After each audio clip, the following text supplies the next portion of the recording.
If you have seen a red circle like this, yellow text like that, or heard a dramatic switch in music, you have been raided in Valheim. Raid events are dangerous occurrences and if caught off guard, can quickly ruin your day. In time, I will share with you the lesser known secret mechanics of raids and detail all 16 types so you're never caught with your pants down ever again. Plus, the raid you have just seen is the most unique raid in the 10th world. Stick around to learn exactly why later in this video. Raids in Valheim are periodic events where waves of creatures will attack a player for a set amount of time. There are currently 16 raids possible in the game, and the type of raid you do receive depends on either your overall world progress or specific to an individual player's progress, depending on your server configuration. More on this a bit later. In general, as you progress through the game, different raid types are added to your available raid pool while others are removed. I will explain the mechanics of the raid pool system later in this video. The default raid frequency is every 46 minutes, at which you will have a 1 in 5 chance of a raid occurring, assuming a player in the world meets the 3 requirements for a successful raid trigger. While these are the defaults, you can tweak these in your world settings, which I will cover towards the end. Assuming default settings, at the 46th minute, Valheim rolls a 5-sided die, and if a 1 is rolled, an event triggers. Otherwise, the timer resets and will try again after another 46 minutes. When 1 is rolled, Valheim will complete a series of 3 checks to confirm an event can successfully launch and determine the type of raid and the player who is raided. First, it checks if any of the players in the server are in the biomes required by the raid, as each raid type can only occur in specific biomes. 2, it checks if those players are in a dungeon, as players within dungeons cannot be raided. And third, determines which players are within 40 meters of at least 3 of the game's 28 base structures, as events can only trigger on players who meet this condition. For your information, these are the 28 base structures. Feel free to pause here to read the full list. If these 3 conditions are met for 1 or more of the players, one of the events from the enabled pool, if any, is selected and the event is started at one of the players' locations randomly. Once cleared, a new 46-minute countdown begins. Keep in mind that when all players have left the server, this timer stops. The timer will pick up where it left off the moment a player rejoins the server. As mentioned previously, there are 2 distinct variants of raid progress that can be set when configuring your new world. The game default is world-based raid events, of which we will cover first. However, for a slightly easier gameplay experience, you can change your world to have player-based raid events, which we will cover second. In both cases, Valheim currently contains 16 raid types, of which there are 3 categories: Army, Non-Army, and Hilder requests. First, Army raids, in which types are subsequently added to the raid pool through the defeat of each of the game's 6 bosses. Typically, as one boss is defeated, the previous raid or raids are removed from the raid pool and new ones added to replace them. Second, Non-Army events, which are added to the raid pool through a boss kill, and some requiring defeat of an additional specific creature. Unlike Army raids, these are never removed from the raid pool. Third, 3 raid types associated with Hilder's request, which are added to the pool after the return of each of Hilder's chests. Like Non-Army events, these raids are never removed from the pool following their addition. The first raid is one of the Army variety, Eikthyrs Army, and is enabled at the start of a new server consisting of only boars and necks. The beginning of a raid is marked by 3 indicators. First, yellow text specific to the raid type will appear on your screen, first being Eikthyr rallies the creatures of the forest. Second, a circle will appear on your minimap representing the area of effect of the raid. Third, an obvious change in music will occur that will only persist inside the red circle's radius and for the length of the raid's duration. Once started, creatures corresponding to the triggered raid type will continuously invade for the raid's duration, which is varied based on the raid type. In the case of Eikthyrs Army, it is 90 seconds. Creatures do spawn in hunt mode, meaning they will automatically know your position as represented by the red exclamation mark above their heads. Fortunately, 13 of the 16 raids are restricted to the starless versions of the creatures, the Hilder's request raids being the exception. As a result, you mostly won't contact more dangerous single and double star counterparts. To complete the raid, at least one player must stand within the event radius for the raid timer to continue ticking down. Without players inside, the timer will pause and only resume once another player rejoins the circle. It is worth noting that the effective timer reducing radius exceeds the 64 meters as shown by the red circle to an effective radius of 96 meters. For this reason, do not fret if you find yourself slightly outside the red area. As the raid timer expires, the music will subside, red circle will disappear, and you will receive the exit text for the specific raid. Again, in the case of Eikthyrs Army, you will see the text, "The creatures are calming down." Eikthyrs Army is an easy raid and can be quite beneficial to you in the early game, supplying you with an abundance of neck and boar meat in addition addition to leather scraps. With the basics of raids understood, I will now walk you through the remaining 15 raid types, and with each section I will include a graphic such as this detailing the creatures and their quantities you can expect, plus the criteria determining the addition and removal of the raid type from your raid pool. And as always, I will leave a table at the end of the upcoming section of this video with the complete detail for all of Valheim's 16 raids. The second raid is Elder's Army, enabled by the defeat of the Elder, which also disables Eikthyre's army. This raid represents a significant spike in difficulty over Valheim's first raid, with a high likelihood of you being sworn by a dozen members of the Grey Dwarf clan. Third is Bonemass's army, enabled by defeating the Elder, again disabling the previous raid in the Elder's army. This raid, along with one other raid, sits tied with the longest duration standing at 2.5 minutes long. Plus, it triggers rain, which also applies the wet effect to you, reducing your health and stamina regeneration. The fourth is the Troll raid, which is the first of the non-army raids and has an additional enabling requirement beyond killing the Elder. For the Troll raid to be added to the raid pool, you will need to also have had a Troll die on your server. It's important to note that the Troll does not need to have died in your hand. If a Troll has been killed by any other means, such as by other creatures, the event can be enabled. Unlike army events, the Troll event can never be removed from the raid pool after being added. It is one of the most dangerous raids, and if left unattended, the Trolls will demolish your home. My strategy when faced with a Troll event is to abandon my home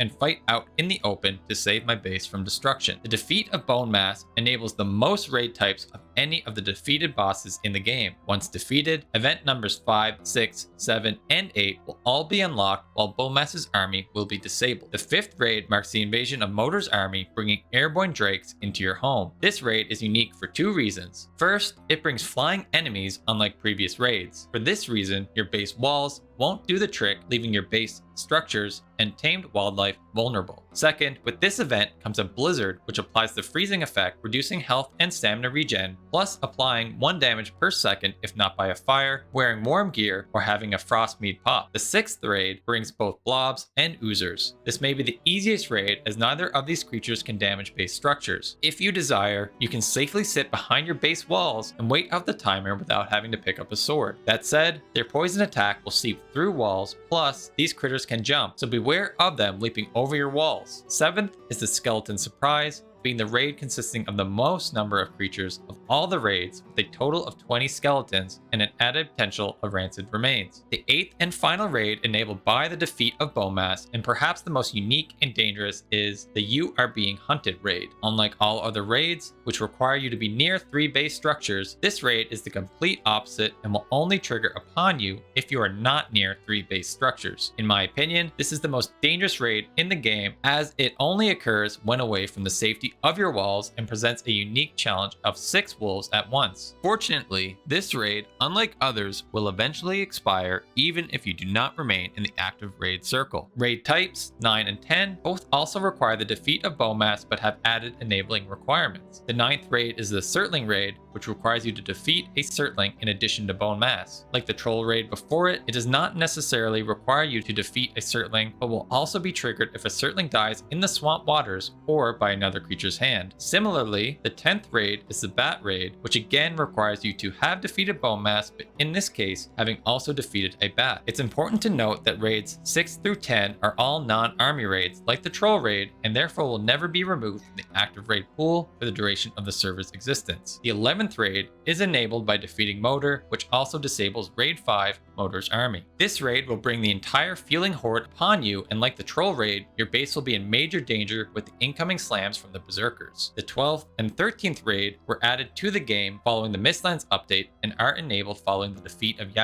As with all other boss defeats, the previous army raid is also disabled, with the Fuling horde raid being removed from the active raid pool. The 12th raid consists of the Great Gjall and Ticks, making it one of the most terrifying raids. Fortunately, it is restricted to the Mistlands biome, so unless you build a base in the biome, you will not encounter it. The 13th raid, however, consists of Seekers and Seeker Broods, which can trigger outside of the Mistlands. Keep in mind that Seekers can fly, so your walls will not do the trick in this case. Both the Gjall and Seeker raids are disabled by the defeat of the Mistlands boss, the Queen. Until the Ashlands update releases, no further raids are added to the active pool. That said, there are 3 unique raids I've yet to mention that were added in the Hildir's Request update. After finding Hildir, venturing to the Smoldering Tombs, Howling Caverns, Sealed Tower, and consequently defeating the 3 mini-bosses, Brenna, Geirrhafa, and Zil and Thungr, you will receive the 3 chest drops. First, after returning the brass chest to Hildur, the 14th raid event is added to your pool with Brenna and her skeleton friends. Second, after returning the silver chest to Hildur, the 15th raid event is added to your pool with Geirrhafa and his wolf pack.